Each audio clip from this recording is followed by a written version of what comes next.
الحمد لله كفى وسلام على عباده الذين اصطفى أما بعد فأعوذ بالله من الشيطان الرجيم بسم الله الرحمن الرحيم يا أيها النبي قل لأزواجك إن كنتن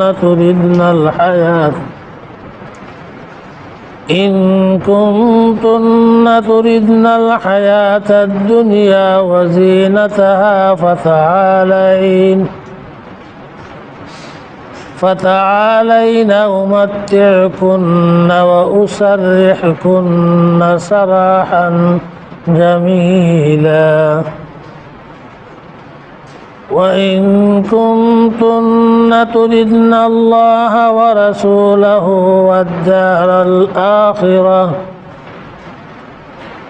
والدار الآخرة فإن الله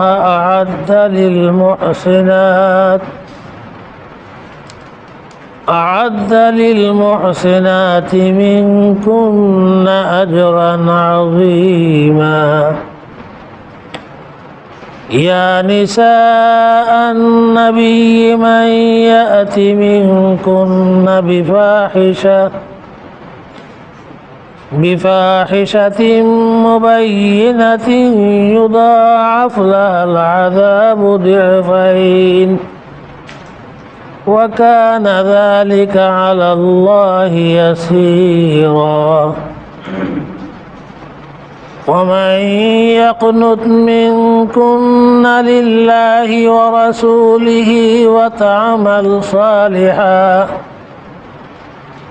وتعمل صالحا نؤتها أجرها مرتين وأعتدنا لها رزقا كريما صدق الله مولانا العظيم محترم হাজিরিন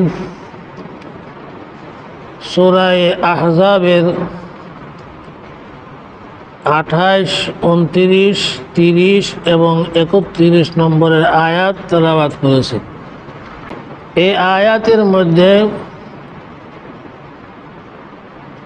আল্লাহ পাক রব্বুল আলামিন রাসূল করিম সাল্লাল্লাহু আলাইহি ওয়াসাল্লামের সম্মানিত বিবিগণকে লক্ষ্য করে কিছু নির্দেশ দিয়েছেন। প্রথম নির্দেশ হচ্ছে এই যে তারা যেন তাদের কোনো রকমের কথা কাজ কর্মের মাধ্যমে রাসূল করিম সাল্লাল্লাহু আলাইহি ওয়াসাল্লামকে কোনো প্রকারের দুঃখ এবং যন্ত্রণা না দেয়। 28 এবং 29 নম্বরের আয়াতের মধ্যে রাসূল করিম সাল্লাল্লাহু আলাইহি ওয়াসাল্লাম ওনার বিবিগণের প্রতি মনক্ষুণ্ণ হয়ে তাদেরকে তালাক গ্রহণ করার ইখতিয়ার দিয়েছিলেন। যে ঘটনার কারণে হুজুর তাদের প্রতি মনক্ষুণ্ণ হয়েছিলেন এর একটা ঘটনা হচ্ছে এই যে পিছনে আমরা শুনেছি বনু নাজির এবং বনু কুরাইজার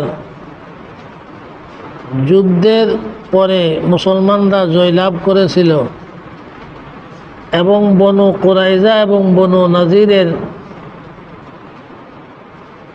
অনেক সম্পদ মুসলমানদের গনিমত হিসাবে আসছিল তাদের হাতে। রাসূল করিম সাল্লাল্লাহু আলাইহি ওয়াসাল্লাম এই গনিমতের মাল মুসলমানদের মধ্যে বন্টন করে দেওয়ার কারণে সাহাবায়ে কেরামের আর্থিক একটু স্বাচ্ছন্দ্য ফিরে এসেছিল। এই জন্য রাসূল করিম সাল্লাল্লাহু আলাইহি ওয়াসাল্লামের বিবিগণ মনে করলেন যে গনিমতের মাল থেকে মনে হয় রাসূল করিম সাল্লাল্লাহু আলাইহি ওয়াসাল্লাম নিজের জন্য কিছু রাখছে। এই জন্য তারা সকলে সমবেত হয়ে রাসূল করিম সাল্লাল্লাহু আলাইহি ওয়াসাল্লামের কাছে আবদার জানাইছে এবং তারা বলল যে ইয়া রাসূলুল্লাহ, পারস্য এবং রোমের সম্রাট এর বিবিগণ বিভিন্ন রকমের মূল্যবান এবং দামি দামি স্বর্ণালঙ্কার, জেওরাত ইত্যাদি তারা ব্যবহার করে এবং তাদের সেবা যত্নের জন্য অনেক দাস দাসী রয়েছে। আর আমরা তো অত্যন্ত গরিবী অবস্থায় দুঃখে কষ্টে জীবনযাপন করি, এটা তো আপনার জানাই আছে। সুতরাং আপনি আমাদের প্রতি একটু লক্ষ্য করুন, আমাদের রিজিক এবং অন্যান্য খরচাদি কিছু বাড়িয়ে দেওয়ার চিন্তা করুন। রাসূল করিম সাল্লাল্লাহু আলাইহি ওয়াসাল্লামের কাছে তাদের এই দাবিটা পছন্দনীয় মনে হলো না, কারণ নবী পত্নী হওয়ার দ্বারা এই দুনিয়ার চাকচিক্যের পিছনে পড়া এটা তাদের জন্য উচিত নয়। এই জন্য হুজুর মনক্ষুণ্ণ হলেন।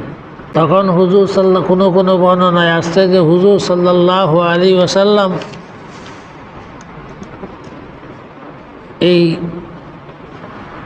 তাদেরকে বললেন যে তোমরা যদি ধন সম্পদ এই চাও, দুনিয়ার পার্থিব জীবন এবং এর বুক বিলাসিতা যদি তোমরা গ্রহণ করতে চাও, আসো তোমাদেরকে আমি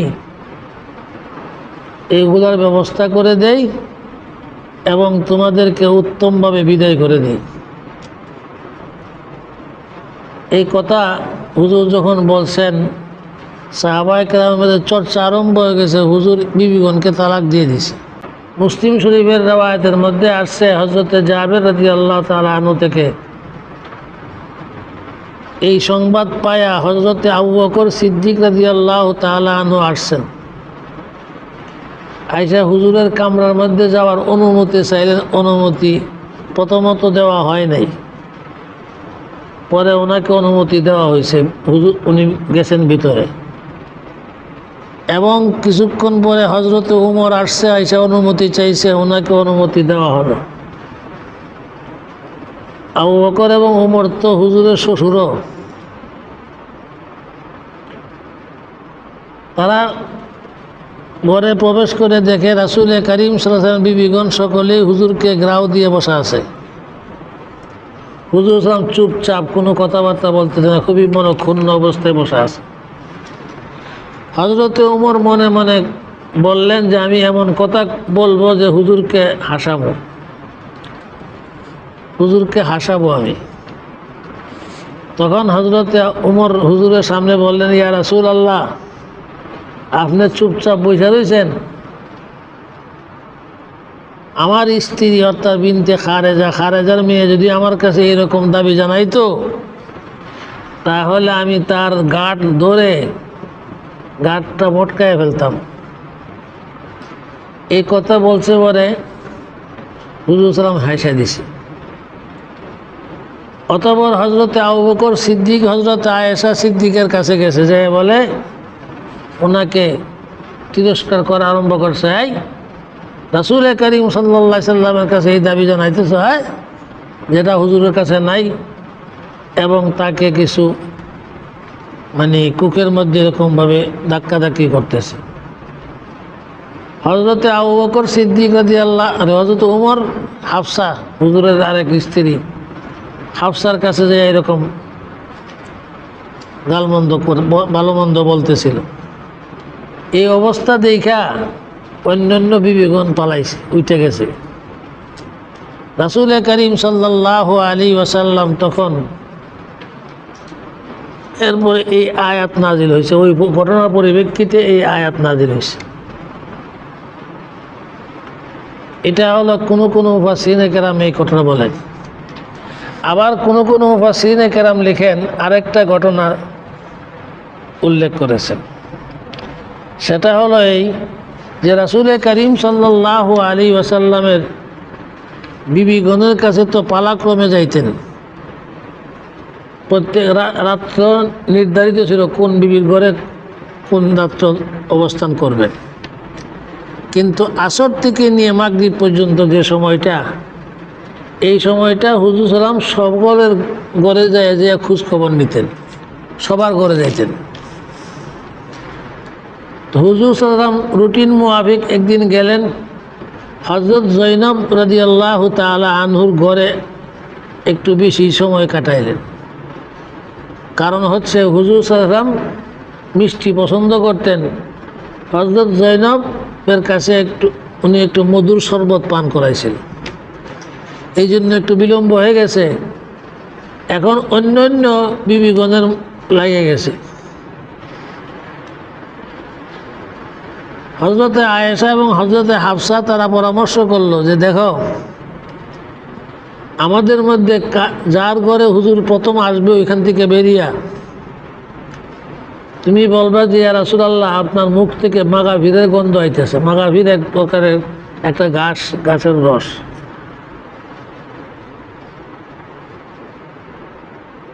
কথা মতো এরকমই হয়েছে।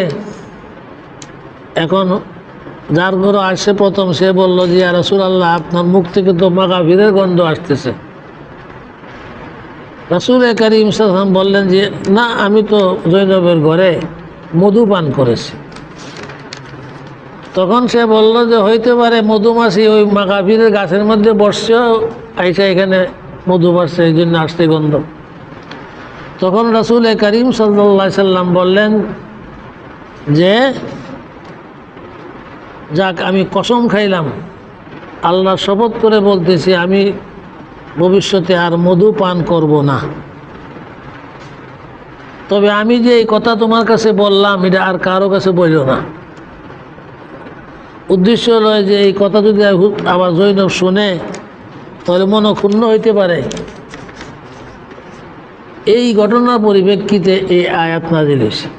হে নবী, আপনি আপনার পত্নীগণকে বলে দিন, ইন কুনতুন্না তুরিদনাল হায়াতাদ দুনিয়া, তোমরা যদি পার্থিব জীবন ওয়া জিনাতাহা এবং তার বিলাসিতা কামনা করো, ফাতাআলাইন, আসো, উমাত্তিকুন্না, আমি তা ভোগের ব্যবস্থা করে দিব, ওয়া উসাররিহকুন্না সারাহান জামিলা, এবং আমি তোমাদেরকে উত্তম রূপে বিদায় করে দিব, অর্থাৎ তালাক দিয়ে দিব।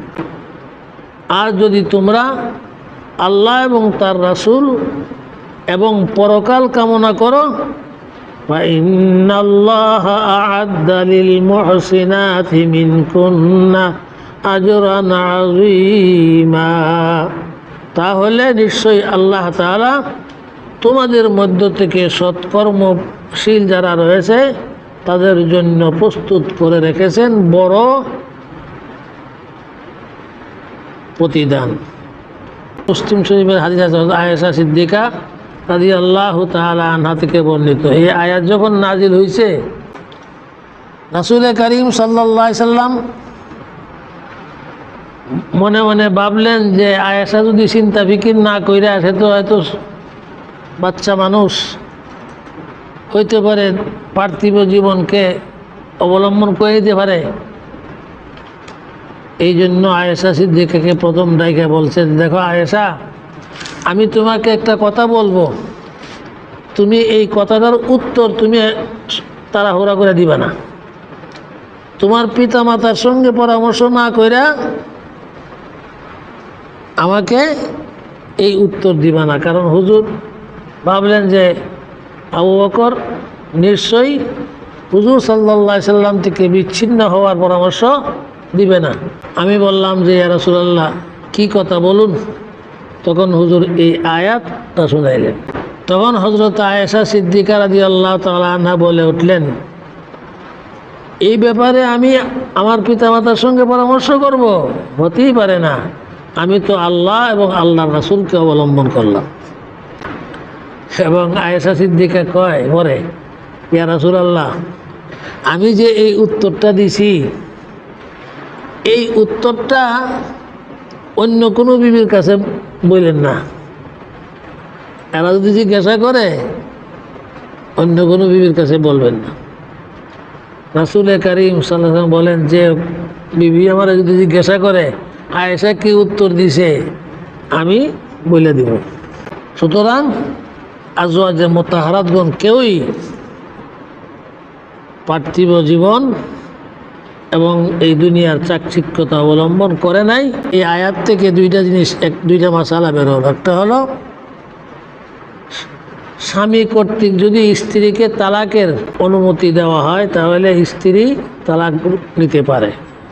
আরেকটা হলো তালাক দেওয়ার মালিক একমাত্র স্বামীর। এরপরে দুইটা আয়াতের মধ্যে বলতেছে যে নবী পত্নীগণ তাদের মর্যাদা অনেক বেশি। আল্লাহ পাক রব্বুল আলামিন তাদেরকে মর্যাদাশীল করছে, নবীর পত্নী বানাইছে এবং তাদের ঘরে আল্লাহ কোরআনে কারীম ওহী নাজিল হয়েছে, এই জন্য তাদের মর্যাদাও বেশি। আবার কোনো অন্যায় অপরাধ যদি করে এটার ক্ষতিটাও বেশি। এই জন্য আল্লাহ বলতেছেন যদি ইয়া নিসাআন নবী মান ইয়াতি মিনকুন্না বিফাহিশাতিন মুবায়্যিনাহ, হে নবী পত্নীগণ তোমাদের মধ্য থেকে যে কেউ প্রকাশ্য অশ্লীল কাজ করবে ইউদাআফ লাহুল আযাবু দিফাইন, তাহলে তার শাস্তি দুবার দেওয়া হবে। ওয়া কানা যালিকা আলাল্লাহি ইয়াসীরা, এটা আল্লাহর জন্য আল্লাহর নিকট অত্যন্ত সহজ। তারা যদি কোনো অন্যায় করে তাহলে গুনাহ দুইটা হবে, একটা অন্যায় করলে দুইটা গুনাহ দেওয়া হবে।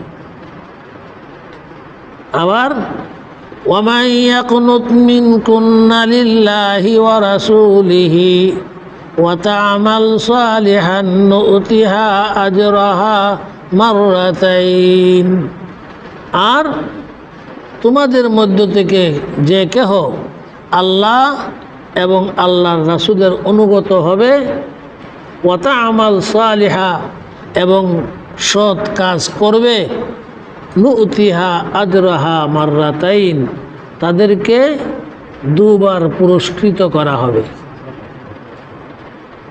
ওয়া আ'তাদনা লাহা রিজকান কারীমা, এবং তাদের জন্য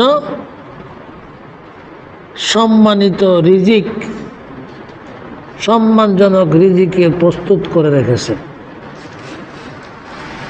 সুতরাং যার মর্যাদা বেশি যেরকমভাবে মর্যাদা আছে, অন্যায় করলে যেরকম শাস্তিটাও ওই রকমই হবে। যেহেতু নবী পত্নীগণকে আল্লাহ পাক রব্বুল আলামিন আম্বিয়া ইকরাম আলাইহিমুস সালাতু ওয়াস সালামের পত্নী হিসাবে গ্রহণ করেছেন, নির্বাচন করেছে এবং তাদের ঘরের মধ্যে ওয়াহী নাজিল হয়েছে, এই জন্য তারা নেক কাজ করলেও ডাবল আর গুনাহ করলেও ডাবল শাস্তি। আর এই ডাবল শাস্তি শুধু নবী পত্নীগণের সঙ্গে সীমাবদ্ধ নয়। এক হাদিস শরীফের মধ্যে আসছে সালাসাতুন লাহুম আজরান, রাজুলুন আমানা মিন আহলিল কিতাব, রাজুলুম মিন আহলিল কিতাব আমানা বিনাবিয়িহি ওয়া আমানা বিমুহাম্মাদিন সাল্লাল্লাহু আলাইহি সাল্লাম। আহলে কিতাবদেরও কোনো ব্যক্তি যদি তাদের যুগে নবীর উপর ঈমান আনছে, পরবর্তীতে মুহাম্মদ সাল্লাল্লাহু আলাইহি সাল্লামের উপর ঈমান আনছে, এই জন্য তাদের ডাবল সওয়াব, যে আমল করব ডাবল সওয়াব পাবে। ওয়া আবদুন মামলুকুন আদ্দা হাক্কাল্লাহ ওয়া হাক্কা মাওয়ালি, এবং ওই গোলাম, ওই কৃতদাস যে আল্লাহর হক আদায় করেছে এবং তার মালিকের হক আদায় করেছে। আরেক ব্যক্তি হলো যে ব্যক্তির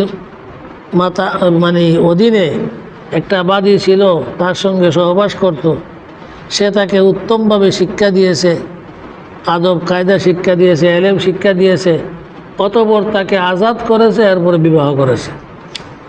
এদের ডাবল স্বভাব, প্রত্যেকটা কাজ যখন করবে প্রতিটা কাজের ডাবল স্বভাব পাবে। ঠিক এরকমভাবে আজওয়াজে মুতাহারাতগণের ফজিলতের কারণ ডাবল স্বভাবের এলেম সংক্রান্ত, কারণ এলেম নাজিল হয়েছে, কোরআন নাজিল হয়েছে করে।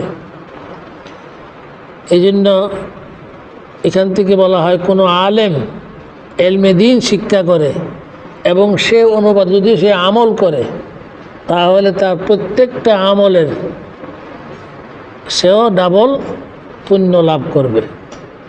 এবং যদি সে কোনো খারাপ কাজ করে, তাহলে তার অ্যাক্সিডেন্টটা অত্যন্ত মারাত্মক হবে। আল্লাহ পাক রব্বুল আলামিন এখান থেকে এখানে রাসূল কারীম সাল্লাল্লাহু আলাইহি ওয়াসাল্লাম পত্নীগণকে বলছেন, আমাদেরও এখান থেকে শিক্ষণীয় হচ্ছে রাসূল কারীম সাল্লাল্লাহু আলাইহি সাল্লামের শানে এমন কোনো কথাবার্তা কাজ কর্ম আমাদের উম্মতের জন্য করা বৈধ না, যে সমস্ত কাজকর্ম, যে সমস্ত কথাবার্তা রাসূল কারীম সাল্লাল্লাহু আলাইহি সাল্লামের মনক্ষুণ্ণের কারণ হয়, এই সমস্ত কথাবার্তা কাজকর্ম করা আমাদের জন্য কিনা বৈধ না। আল্লাহ তাআলা আমাদের সকলকে বোঝার আমল করার তৌফিক দান করুন।